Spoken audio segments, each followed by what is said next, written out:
Ex-MLA Vamsi గారు జీహెచ్కి refer చేశారు. వారి జైలు సూపరింటెండెంట్ గారు స్లీప్ టెస్ట్ అని రాసి పంపించారు. అయితే అన్ఫార్చునేట్గా ఆ స్లీప్ టెస్ట్ మన దగ్గర లేదు. అంటే అంతకుముందు మనకి ఉండింది. అయితే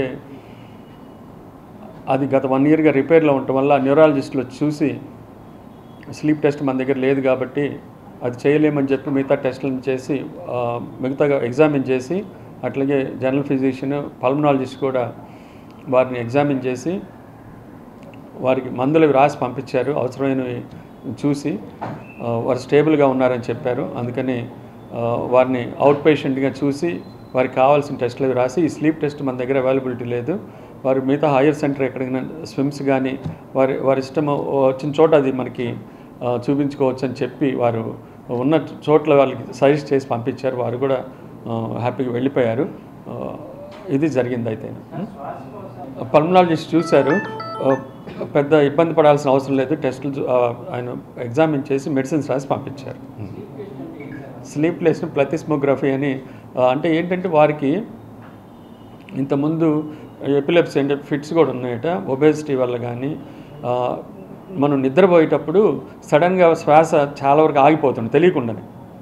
దాన్ని అబ్స్ట్రక్టివ్ స్లీప్ యాప్నియా అంటాం.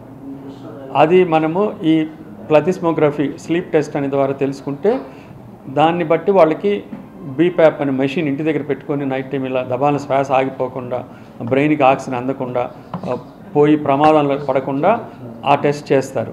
అది బీప్యాప్ పెట్టాలా లేదా, వారికి ఎలాంటి ఆక్సిజన్ అందించాలి ఇంట్లో, ఇలాంటివి కొన్ని దానివల్ల తెలుస్తాయి. అలాంటిది అన్ఫార్చునేట్గా మన దగ్గర లేకపోవటము అదే చెప్పాం వాళ్ళకి. వాళ్ళు కూడా సాటిస్ఫై వెళ్ళిపోయారు. ఇది జరిగింది. అయితే మార్నింగ్